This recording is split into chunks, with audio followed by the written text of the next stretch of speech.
നമസ്കാരം, പുതിയൊരു വീഡിയോയിലേക്ക് എല്ലാവർക്കും സ്വാഗതം. ഇന്ന് ചിക്കൻ കൊണ്ടുള്ളൊരു കളിയാണ് കേട്ടോ. കുറച്ച് ദിവസം മുന്നേ കുന്നിൽ നിന്ന് വാങ്ങിയ ചിക്കനാണ്. കുറേ ദിവസമായിട്ട് അത് ഫ്രീസറിൽ അങ്ങനെ ഇരിക്കുകയാണ്. അത് വയ്ക്കാനുള്ള ഒരു സാഹചര്യം സത്യം പറഞ്ഞാൽ ഇതുവരെ ഉണ്ടായില്ല. ഇന്നും അത് വയ്ക്കേണ്ട ഒരു ആവശ്യമുണ്ടോ എന്ന് ചോദിച്ചാലില്ല. പക്ഷെ ഇത് ഒരുപാട് ദിവസം ആയതുകൊണ്ട് ഇനി അത് വച്ചില്ല എങ്കിൽ എടുത്ത് കളയേണ്ടി വരും. അതുകൊണ്ട് ഞാൻ കരുതി ഇന്ന് വച്ചേക്കാമെന്ന് കരുതി. അങ്ങനെ കുറച്ച് ചിക്കനാണുള്ളത്. ബോൺലെസ് ആണ്, ബ്രസ്റ്റ് പീസാണ്. അപ്പോൾ കുറച്ചെടുത്ത് സാലഡിന് വെക്കാം, കുറച്ചെടുത്ത് വേറെ സൂപ്പിന് കുറച്ച് ദിവസമായിട്ട് പറയാണ് സൂപ്പ് ഉണ്ടാക്കാം. കുറച്ച് ഞാൻ കഴിഞ്ഞ ദിവസം പാസ്ത ഉണ്ടാക്കിയില്ലേ, അതും ഫ്രിഡ്ജിലിരിപ്പുണ്ട്. ഇതൊക്കെ കഴിക്കാൻ ഞാൻ മാത്രമേ ഉള്ളൂ, വേറെ ആരുമില്ല.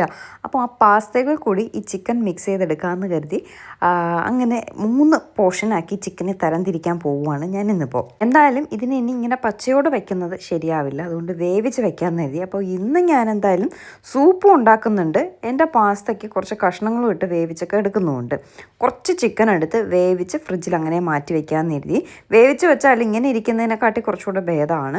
അത് കുറച്ച് സാലഡ് ഉണ്ടാക്കാൻ വേണ്ടിയിട്ട് കുറച്ച് മാത്രം കേട്ടോ, കുറച്ച് പാസ്തയേ ഉള്ളൂ. അതിന് വേണ്ടിയിട്ട് ഞാൻ കരുതി കുറച്ച് എണ്ണയൊക്കെ ഒഴിച്ച് അതിൽ ചിക്കൻ ഇട്ട് സവോളയൊക്കെ ഇട്ട് ടൊമാറ്റോ ഒക്കെ ഇട്ട് കുറച്ച് മുളക് പൊടി, മല്ലിപ്പൊടി, മഞ്ഞൾപ്പൊടി, ഉപ്പും ഗരം മസാലയൊക്കെ ഇട്ട് വേവിച്ചിട്ട് ആ പാസ്തയോടെ തട്ടി ചിക്കൻ പാസ്തയാക്കാമെന്ന് കരുതി. പാസ്ത ഓൾറെഡി നമ്മൾ വെജിറ്റബിൾസ് എല്ലാം ഇട്ട് വേവിച്ചൊക്കെ വെച്ചേക്കാണ്. അതിലിനി ഒന്നും ചെയ്യാനില്ല. അപ്പോൾ ചിക്കൻ ഇടുമ്പോൾ ചിക്കൻ ഒരു ഫ്ലേവറൊക്കെ വേണ്ടേ, അതുകൊണ്ട് ചിക്കനെ ഒന്ന് സെറ്റാക്കിയിട്ട് അതിൽ പാസ്ത ഇടാമെന്ന് കരുതി. അത് കഴിഞ്ഞ് ചിക്കൻ സൂപ്പിൻ്റെ ഒരു റീൽസ് ഞാൻ എടുത്തിട്ടുണ്ട്. അതിൽ ഡീറ്റെയിൽ ആയിട്ട് ചിക്കൻ സൂപ്പ് വയ്ക്കുന്ന വീഡിയോ ഞാൻ പറയുന്നുണ്ട് കേട്ടോ. അത് ഞാൻ എൻ്റേതായ രീതിക്ക് ഞാൻ വയ്ക്കുന്ന ഒരു ചിക്കൻ സൂപ്പാണ്. വേദനോട് സ്വീറ്റ് കോൺ ചിക്കൻ സൂപ്പൊക്കെയാണ് വയ്ക്കാൻ പറഞ്ഞത്. പക്ഷേ സ്വീറ്റ് കോണൊന്നും ഇല്ലാത്തത് കൊണ്ട് ഞാൻ കരുതി അല്ലാതെ തന്നെ സൂപ്പ് എൻ്റേതായ രീതിക്ക് ഉണ്ടാക്കാമെന്ന് പറഞ്ഞിട്ട് ഞാനങ്ങനെ ഇറങ്ങിയിരിക്കുക കേട്ടോ. അപ്പോഴേ ഞാനൊരു കാര്യം പറയട്ടെ. നമ്മുടെ FTS ഫിറ്റ് ലൈഫ് ഞാൻ കഴിഞ്ഞ പ്രാവശ്യം ഡയറ്റ് ചെയ്തത് നിങ്ങൾക്കറിയാമല്ലോ.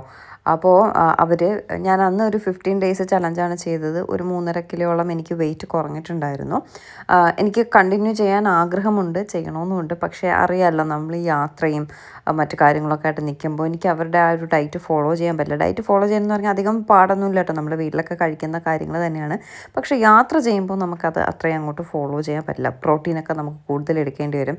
യാത്ര ചെയ്യുമ്പോൾ അതൊന്നും പറ്റത്തില്ല. അതുകൊണ്ട് എനിക്കതിൽ ജോയിൻ ചെയ്യാൻ പറ്റുന്നില്ല. പക്ഷേ ഇതുപോലെ നിങ്ങൾക്ക് ആർക്കെങ്കിലും വെയിറ്റ് കുറയ്ക്കാൻ ആഗ്രഹമുണ്ടെങ്കിൽ അവരൊരു 15 ഡേയ്സ് ചലഞ്ച് വീണ്ടും ചെയ്യുന്നുണ്ട്. അവർ ഇടയ്ക്കിടയ്ക്ക് ചെയ്യാറുണ്ട്. ഇപ്പോൾ ഞാൻ വീണ്ടും അവരുടെ പോസ്റ്റ് കണ്ടു. അപ്പോൾ ഞാൻ കരുതി ഒന്നും അവരുടെ ഒരു ഇത് മെൻഷൻ ചെയ്തേക്കാൻ കരുതി. കാരണം അവരുടെ ആ ഒരു ഇതിൽ ചേർന്നപ്പോൾ എനിക്ക് നല്ലൊരു റിസൾട്ട് ആട്ടോ. 15 ദിവസം കൊണ്ട് 3.5 കിലോ കുറയുക എന്ന് പറഞ്ഞാൽ അതും 3, 4, 5 നേരം ഭക്ഷണം നന്നായിട്ട് കഴിച്ചുകൊണ്ട് അതൊരു വലിയ കാര്യമാണ്. അപ്പോൾ നിങ്ങൾക്ക് ജോയിൻ ചെയ്യണമെങ്കിൽ ഞാൻ അവരുടെ ഡീറ്റെയിൽസ് കൊടുത്തേക്കാം. വളരെ അഫോർഡബിൾ ആയിട്ടുള്ള റേറ്റാണ്. ഗ്രൂപ്പായിട്ടും ഉണ്ട്, പേഴ്സണലായിട്ടും ഉണ്ട്. ഗ്രൂപ്പാണെങ്കിൽ 600 രൂപയേ ഉള്ളൂ, പേഴ്സണലാണെങ്കിൽ 1000 രൂപയേ ഉള്ളൂ. ഏതായാലും നിങ്ങൾക്ക് അഫോർഡ് ചെയ്യാൻ പറ്റുന്ന രീതിയിലുള്ളതിന് ജസ്റ്റ് ഒന്ന് ഒരു 15 ദിവസം നിങ്ങൾ ട്രൈ ചെയ്ത് നോക്കൂ. എനിക്കുണ്ടായ റിസൾട്ട് നിങ്ങൾ നേരിട്ട് കണ്ടതാണ്. പിന്നെ നമുക്കത് എനിക്ക് അത് അങ്ങോട്ട് ഫോളോ ചെയ്യാൻ പറ്റുന്നില്ല. മെയിനായിട്ട് ഈ ഒരു യാത്രയൊക്കെ വരുമ്പോഴാണ്, അതുകൊണ്ടാണ് ഞാനത് കണ്ടിന്യൂ ചെയ്യാത്തത് കേട്ടോ. അപ്പോൾ നിങ്ങൾക്ക് ജോയിൻ ചെയ്യാൻ ആഗ്രഹമുണ്ടെങ്കിൽ അവരൊന്ന് കോൺടാക്റ്റ് ചെയ്തേക്കേ. ഉറപ്പായിട്ടും ഞാൻ ഈ പറയുന്നത് കേട്ട് നിങ്ങൾക്ക് ധൈര്യമായിട്ട് അതിൽ ജോയിൻ ചെയ്യാം. അവർ പറയുന്ന രീതിയിൽ പ്രോപ്പറായിട്ട് ഡയറ്റ് ചെയ്ത്, ഞാനാണെങ്കിൽ എക്സസൈസ് പോലും ചെയ്യാണ്ടാണ് 3.5 കിലോ കുറഞ്ഞത്. എക്സസൈസ് കൂടെ ഒക്കെ ചെയ്യുകയാണെങ്കിൽ നല്ല റിസൾട്ട് കിട്ടും. പ്രോപ്പറായിട്ട് അവർ പറയുന്ന രീതിയിൽ ചെയ്യുകയാണെങ്കിൽ ഞാൻ ഗ്യാരണ്ടി. കാരണം ഞാനത് അനുഭവിച്ചറിഞ്ഞതാണ് കേട്ടോ. അത്രയും ഡയറ്റീഷ്യനൊക്കെ കിഡിലാണ്. ഒന്ന് മെസ്സേജ് ഇടേണ്ട താമസം അപ്പോൾ തന്നെ റിപ്ലൈ ഒക്കെ വരും കേട്ടോ. അത്രയും ആത്മാർത്ഥതയോടെ, അഥവാ നമ്മൾ മറന്നു പോയാൽ ഇങ്ങോട്ട് നമ്മളെ റിമൈൻഡൊക്കെ ചെയ്ത് നല്ലൊരിതാണ്. നിങ്ങളൊന്ന് ജസ്റ്റ് ട്രൈ ചെയ്ത് നോക്കൂ. ജസ്റ്റ് 15 ഡേയ്സിൻ്റെ കാര്യമല്ലേ ഉള്ളൂ, അത്രയ്ക്കുള്ള എമൗണ്ട് അല്ലേ ആവുന്നുള്ളൂ. നമ്മൾ അത്രയും കഴിച്ച് കളയുന്നത് നമ്മുടെ ഹെൽത്തിന് വേണ്ടി കുറച്ചൊന്ന് മാറ്റി വെച്ച് നോക്കൂ. ഇതിപ്പോൾ അവർക്കൊരു പ്രൊമോഷൻ പോലെ ആയല്ലേ. അല്ലാതെ എന്നെപ്പോലെ ഒരുപാട് പേര് വണ്ണം കുറയാനായിട്ട് നോക്കുന്നവരുണ്ട്. അതിന് ഏറ്റവും വലിയൊരു എക്സാമ്പിളാണ് ഞാൻ ലക്ഷ്മി കൃഷ്ണ എന്ന് പറഞ്ഞിട്ടുള്ള നാച്ചുറൽസ് എന്ന് പറഞ്ഞിട്ടുള്ളൊരു അതിന് വേണ്ടിയിട്ട് ഒരു കൊളാബ് വീഡിയോ ചെയ്തിട്ടുണ്ട്. അപ്പോൾ അവരതിനെ അവരുടെ പ്രൊഫൈലിലെല്ലാം ഇട്ടിട്ടുണ്ട്. അപ്പോൾ ഒരുപാട് പേര്, അത് നല്ല അത്യാവശ്യം റീച്ചുണ്ട്. FBയിലൊക്കെ ഇങ്ങനെ ആഡ് പോലെ വന്നുകൊണ്ടിരിക്കുക കേട്ടോ. അപ്പോൾ ഒരുപാട് പേര് എനിക്ക് പേഴ്സണലി മെസ്സേജ് ഇടുന്നുണ്ട് അത് കൊള്ളാവോന്ന് ചോദിച്ചിട്ട്. അത് ആക്ച്വലി ഞാൻ ഈ ഡയറ്റീഷ്യനെ, നമ്മുടെ FTSൻ്റെ ഡയറ്റീഷ്യനെ കാണിച്ചപ്പോൾ വേറെ സൈഡ് എഫക്റ്റ് ഒന്നുമില്ല, നല്ല സാധനമാണ്. പക്ഷെ അതിലെന്തോ കപ്പലണ്ടിയുടെയൊക്കെ ഒരു ഇത് വരുന്നത് കൊണ്ട് ഡയറ്റ് ചെയ്യുന്ന സമയത്ത് എടുക്കണ്ടെന്ന് പറഞ്ഞു. അത് ആക്ച്വലി രാവിലെയും വൈകുന്നേരമൊക്കെ കുടിച്ചാൽ വേറെ കുഴപ്പമൊന്നുമില്ല, ഹെൽത്തിയാണ്, പ്രോട്ടീൻ റിച്ച് ആണ്. പക്ഷേ അത് കുടിച്ചുകൊണ്ട് മാത്രം വണ്ണം കുറയുമെന്ന് ചോദിച്ചാൽ ഇല്ല. നമ്മൾ ഫുഡ് കൺട്രോൾ ചെയ്യുക. അത് കുടിക്കുമ്പോൾ കുറച്ച് വിശപ്പ് നമുക്ക് കുറയുന്നുണ്ട്. അതുകൊണ്ടാണ് വിശപ്പ് കൺട്രോൾ ചെയ്യുമ്പോൾ നമ്മൾ ആഹാരം കഴിക്കുന്ന കുറയുമല്ലോ, അതുകൊണ്ടാണ് വെയിറ്റ് കുറയും എന്ന് പറയുന്നത്. അതൊരു കൊളാബായിരുന്നു. അത് ഒരുപാട് പേര് ചോദിച്ചത് കൊണ്ടാണ് ഞാൻ എടുത്ത് പറഞ്ഞത് കേട്ടോ. എന്തായാലും ഞാൻ FTSൻ്റെ അവരുടെ ആ ഒരു ഇത് ഫോളോ ചെയ്യുന്നില്ലെങ്കിൽ കൂടിയും നമ്മുടെ ഡയറ്റീഷ്യൻ പറഞ്ഞതനുസരിച്ചിട്ടുള്ള പല കാര്യങ്ങളും ആണ് ഞാൻ ചെയ്ത് അങ്ങനെ അങ്ങ് മെയിൻറ്റെയിൻ ചെയ്ത് പോവാട്ടോ, അധികം വണ്ണം വയ്ക്കാണ്ട്. പ്രോപ്പറായിട്ട് ആരെങ്കിലും നമ്മളെ ഗൈഡ് ചെയ്താൽ മാത്രമേ നമുക്ക് ചെയ്യാൻ പറ്റത്തുള്ളൂ. അതുകൊണ്ടാണ് ഞാൻ FTSയിൽ ജോയിൻ ചെയ്തത്. പക്ഷേ എനിക്കത് കണ്ടിന്യൂ ചെയ്യാൻ പറ്റാത്തൊരു സാഹചര്യം ആയതുകൊണ്ടാണ്. എങ്കിലും എന്നെക്കൊണ്ട് പറ്റുന്ന രീതിയിൽ അവരുടെ ആ ഒരു ഡയറ്റ് ചാർട്ടൊക്കെ ഫോളോ ചെയ്ത് ഞാൻ പോകാറുണ്ട് കേട്ടോ. അതിൻ്റെ ഭാഗമായിട്ടാണ് ഈ ചിക്കനെല്ലാം വാങ്ങിച്ച് വെച്ചിട്ട് വെട്ടി കരിങ്ങിട്ടത് ഇങ്ങനെയൊക്കെ ഉണ്ടാക്കുന്നത് കേട്ടോ. നമുക്ക് ഹെൽത്തി ആയിട്ട് ടേസ്റ്റി ആയിട്ട് തന്നെ ഉണ്ടാക്കി എല്ലാമൊക്കെ കഴിക്കാം. ഓരോ റെസിപ്പീസ് നമുക്ക് പറഞ്ഞുകൂടാങ്കിൽ കൂടിയും അവർ നമുക്ക് ഇട്ട് തരും കേട്ടോ. അതൊക്കെ ട്രൈ ചെയ്താൽ തന്നെ നല്ല ടേസ്റ്റാണ്. നമ്മൾ എന്തിന് കഷ്ടപ്പെട്ട് ആവശ്യമില്ലാത്ത സാധനങ്ങൾ കഴിക്കണം, ഇതെല്ലാം നല്ലതാണല്ലോ, ടേസ്റ്റും ഉണ്ടല്ലോ എന്ന് ചില സമയങ്ങളിൽ കരുതി പോകും കേട്ടോ. എന്നിരുന്നാൽ കൂടിയും ഇന്നലെ ഞാൻ പറഞ്ഞതുപോലെ പട്ടീര വാലിൽ കുഴലിട്ടാലും എന്താ അങ്ങനെ ഒരു ഇതുണ്ടല്ലോ, പഴഞ്ചൊല്ല്, അതും മറന്നുപോയല്ലോ. അത് തന്നെ, വാല് നിവർന്നിരിക്കില്ല, എപ്പോഴും ചുരുണ്ടേ ഇരിക്കത്തുള്ളൂ. അത് പറഞ്ഞതുപോലെ എത്ര നല്ല ഭക്ഷണം വീട്ടിൽ നമുക്ക് ഉണ്ടാക്കി കഴിക്കാനുള്ള ഓപ്ഷൻ ഉണ്ടെങ്കിലും പുറത്തിറങ്ങി ചപ്പാടടിച്ചില്ലെങ്കിൽ എന്തോ ഒരു വൈക്ലഭ്യമാണ്. പിന്നെ വീട്ടിൽ നിൽക്കുന്ന ദിവസം ഇതുപോലുള്ള പരീക്ഷണങ്ങളാണ്. സത്യമായിട്ട് എനിക്ക് ഫുഡ് ഉണ്ടാക്കാനൊക്കെ ഇഷ്ടമാണ്. അത് കഴിഞ്ഞിട്ടുള്ള പാത്രം കഴുകൽ ആലോചിക്കുമ്പോഴാണ് സത്യം എനിക്ക് ഒന്നും ചെയ്യാൻ തോന്നത്തില്ല. അല്ലാതെ എനിക്ക് കുക്ക് ചെയ്യാൻ ഭയങ്കര ഇഷ്ടമാണ്. പല വെറൈറ്റി സാധനങ്ങൾ കണ്ടുപിടിക്കാനും ഫ്ലോപ്പ് ആവാനും സക്സസ് ആവാനും ഒക്കെ എനിക്ക് ഭയങ്കര ഇഷ്ടമാണ്. പക്ഷെ പാത്രം കഴുകുന്ന പാട് കരുതി ഒരു ചായ പോലും ചില സമയങ്ങളിൽ ഞാൻ ഇട്ട് കുടിക്കാൻ മടിക്കാറുണ്ട്. കാരണം ചായ ഇട്ടാൽ ചായപാത്രം, ചായയുടെ അരിപ്പ്, ചായ കുടിച്ച പാത്രം ഒക്കെ വരില്ലേ. അതുകൊണ്ട് ചായ പോലും ചില സമയങ്ങളിൽ ഞാൻ വേണ്ട എന്ന് വയ്ക്കാറുണ്ട് പാത്രം കഴുകുന്നത് കരുതിയിട്ട്. ഇനിയുള്ള എൻ്റെ അങ്ങോട്ടുള്ള ജീവിതം അങ്ങനെ ആയിരിക്കും. കാരണം ഏട്ടന് വർക്കൗട്ട് തുടങ്ങിയാൽ ഏട്ടൻ രാവിലെ ഉണ്ടാവില്ല, ഉച്ചയ്ക്ക് ഉണ്ടാവില്ല, ചിലപ്പോൾ വൈകിട്ട് കഴിക്കാൻ കാണും കേട്ടോ. ചില സമയങ്ങളിൽ ലേറ്റായിട്ടാണ് വരുന്നതെങ്കിൽ അവിടെ നിന്ന് കഴിച്ചിട്ടേ വരത്തുള്ളൂ. പിന്നെ വേദയ്ക്ക് എന്തെങ്കിലുമൊക്കെ തട്ടിക്കൂട്ടി ഉച്ചയ്ക്കും കൊടുത്തു വിടും, രാവിലെയും കൊടുത്തു വിടും. പിന്നെ എന്താണ് പറയുക, വൈകുന്നേരം വന്നിട്ട് അവൾ എന്തെങ്കിലുമൊക്കെ ഇങ്ങനെ ബ്രെഡും അതും ഇതൊക്കെ കഴിക്കുന്ന, അല്ലാണ്ട് ഭയങ്കര ഹെവി ആയിട്ടൊന്നും കഴിക്കത്തില്ല കേട്ടോ. അപ്പോൾ അതുകൊണ്ട് വലിയ കുക്കിങ്ങിൻ്റെ ആവശ്യമൊന്നും വരില്ല. ഞാനും എന്തെങ്കിലുമൊക്കെ ഇതുപോലെ ജ്യൂസും അങ്ങനെ എന്തെങ്കിലുമൊക്കെ ഉണ്ടാക്കി തട്ടിക്കൂട്ടിയൊക്കെ കഴിക്കും. ഞാൻ പറഞ്ഞില്ലേ, ഇവിടെയാണെങ്കിൽ ഞാൻ എങ്ങനെയും അഡ്ജസ്റ്റ് ചെയ്ത് പോകുന്നത്. എട്ടയത്തൊക്കെ പോയാൽ എനിക്കറിയില്ല എവിടെ നിന്നാണോ എൻ്റെ ആർത്തി വരുന്നതെന്ന് ഒരു ഐഡിയ ഇല്ല കേട്ടോ. സത്യമായിട്ടും എങ്ങനെയെങ്കിലും പട്ടിണി കിടന്ന് ഞാൻ 1-2 കിലോ കുറച്ചിട്ടായിരിക്കും നട്ടയത്ത് പോകുന്നത്.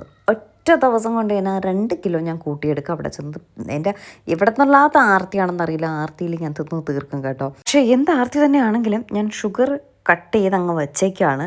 പകരം ഞാൻ ഞാൻ പറഞ്ഞില്ലേ മോങ് ഫ്രൂട്ട് സ്വീറ്റ്നർ, അത് ഞാൻ ഷുഗറിന് പകരം യൂസ് ചെയ്യുന്നത് കൊണ്ട് ഷുഗർ ഇല്ലാത്തതിൻ്റെ ഒരു വിഷമം ഞാൻ അറിയുന്നില്ല.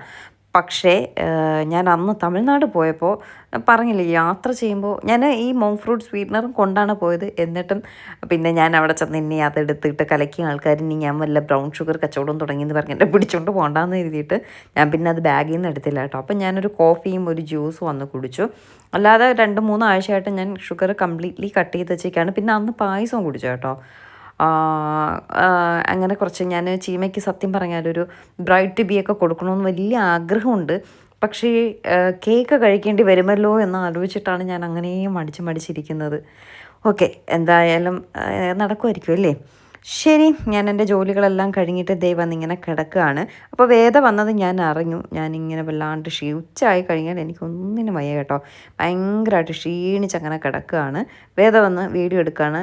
അമ്മയ്ക്ക് കണ്ടൻറ്റില്ല ആവശ്യമെന്ന് പറഞ്ഞിട്ട് കണ്ടൻറ്റ് എടുത്ത് തരാം കേട്ടോ എൻ്റെ കുട്ടി. എനിക്ക് ഫോണിലെ ഇരുന്ന് കുത്തി സത്യം വസ്ത്രയിൽ മെസ്സേജസ് വന്നുകൊണ്ടേയിരിക്കും. അപ്പോൾ അത് നോക്കണം, എൻ്റെ ഫോൺ എനിക്ക് നോക്കണം, എല്ലാം കൂടി ആകുമ്പോൾ തലവേദന എടുത്ത് പണ്ടാരടങ്ങി കിടക്കുക കേട്ടോ.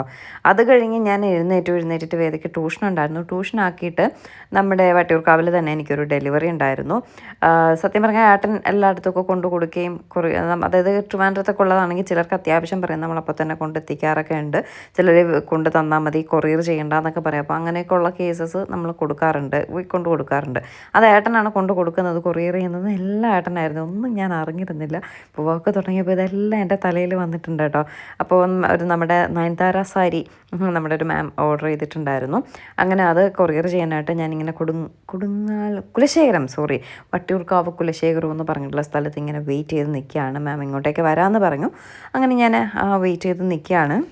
കുറച്ച് സമയം നിന്നപ്പോഴേക്കും വന്നു. ഞാനത് കൊടുത്തിട്ട് ഒന്ന് നെട്ടയം വരെ പോയി. നെട്ടയത്ത് ചെന്നിരുന്ന് കാര്യമൊക്കെ സംസാരിച്ചിരുന്നപ്പോഴേക്കും വേദയ്ക്ക് ട്യൂഷനെല്ലാം കഴിയാൻ സമയമായി. എന്നിട്ട് വേദയും വിളിച്ചുകൊണ്ട് ഞാനിങ്ങനെ വന്നപ്പോൾ എനിക്ക് പെട്ടെന്ന് നാളെ വേദയ്ക്ക് കേർഡ് റൈസ് കൊടുത്തുവിടാൻ പറഞ്ഞു കേട്ടോ. സത്യം പറഞ്ഞാൽ ഞാൻ എന്ന് കേർഡ് റൈസ് ഉണ്ടാക്കിയാലും അത് ലോക പരാജയമായിരിക്കും. എന്ന് രണ്ടും കൽപ്പിച്ച് കേർഡ് റൈസ് ഉണ്ടാക്കുക. അപ്പോൾ ചില വീഡിയോസിലൊക്കെ കണ്ടിട്ടുണ്ട് ഈ കേർഡ് റൈസിൻ്റെ മുകളിൽ ഇങ്ങനെ മാതളം ഇട്ടിരിക്കുന്നത്. അപ്പോൾ വേദയോട് ചോദിച്ചു ഞാൻ അങ്ങനെ ഇട്ട് തരട്ടെ അമ്മ. അപ്പോൾ അവൾ പറഞ്ഞ് എങ്ങനെ ഇട്ട് തന്നാലും വായിൽ വെച്ച് തിന്നാൻ പറ്റണമെന്ന് പറഞ്ഞു. അപ്പോൾ അതേ അവിടെ ഇങ്ങനെ ഒരു സാധനം കണ്ടു. ഇതെന്താണെന്ന് ചോദിച്ചപ്പോൾ ആ ചേട്ടൻ എന്തോന്ന് പറഞ്ഞു. ഞാനിത് കാട്ടിലൊക്കെ നിൽക്കുന്നത് കണ്ടിട്ടുണ്ട്. അപ്പോൾ ആ ചേട്ടൻ പറഞ്ഞു അത് കാട്ടിൽ നിൽക്കുന്ന ചെറിയതാണ്, ഇത് വലുതാണ് എന്ന് പറഞ്ഞു. എന്തായാലും ഞാൻ വാങ്ങിച്ച് തിന്ന് റിസ്ക് എടുക്കണ്ടെന്ന് കരുതി. അങ്ങനെ പൊമഗ്രാനറ്റും വാങ്ങി. നല്ല ഓറഞ്ച് ഇരിക്കുന്നുണ്ട് കേട്ടോ. അപ്പോൾ എനിക്ക് ഓറഞ്ച് കഴിക്കാനൊരു കൊതി. അങ്ങനെ ഓറഞ്ചും വാങ്ങി. എന്നിട്ട് എനിക്ക് നാളെ ഇനി തൈര് സാദമല്ലേ ഉണ്ടാക്കുന്നത്, തൈര് വാങ്ങണമായിരുന്നു. അങ്ങനെ നമ്മുടെ റോബിൻ ചേട്ടൻ്റെ കടയിൽ കയറി തൈര് വാങ്ങി. പിന്നെ എന്ത് വാങ്ങി, ഒരു സാധനം കൂടി വാങ്ങിയല്ലോ, സാലഡ് ക്യൂക്കുംബർ വാങ്ങണമായിരുന്നു. സാലഡ് ക്യൂക്കുംബറും വാങ്ങി. അതിനിടയ്ക്ക് വേദ ചെന്ന് ഏതാണ്ടൊക്കെ നുള്ളി പറക്കിയെടുത്ത് കേട്ടോ. അങ്ങനെ അതെല്ലാം വാങ്ങി നേരെ വീട്ടിൽ പോയി. ഇനി നാളെ തൈര് സാദവും വെച്ച് ചോറ് കഴിച്ചിട്ടുണ്ട് ബാക്കി കാര്യം. ദൈവമേ സക്സസ് ആവണേ എന്നുള്ളൊരു പ്രതീക്ഷയിലാണ്. ഇതെല്ലാം വാങ്ങിച്ചിട്ട് വീട്ടിൽ ചെന്ന് യൂട്യൂബിലൊക്കെ നോക്കി പഠിച്ച് വെച്ചിരിക്കുകയാണ് കേട്ടോ. ഫ്ലോപ്പ് ആവുമോ അറിയില്ല. ഞാൻ എങ്ങനെയൊക്കെ തൈര് സാദം വെച്ചാലും അത് ഒക്കത്തില്ല കേട്ടോ, ശരിയാവത്തില്ല. നാളെങ്കിലും ശരിയാവുന്നുണ്ടോ ഇല്ലേ നമുക്ക് നോക്കാം അല്ലേ. അപ്പോൾ അങ്ങനത്തെ റോബിൻ ചേട്ടൻ്റെ കടയിൽ വന്ന സാധനങ്ങളൊക്കെ വാങ്ങിച്ചിട്ട് നമ്മൾ നേരെ വീട്ടിലേക്ക് പോവുകയാണ്. ഇന്നത്തെ നമ്മുടെ കുഞ്ഞു വിശേഷം ദേ ഇവിടെ കഴിയാണ്. പുതിയൊരു നല്ല വീഡിയോ ആയിട്ട് നമുക്ക് ഉടനെ കാണാം. അതുവരേക്കും ടാറ്റാ ബൈ ബൈ.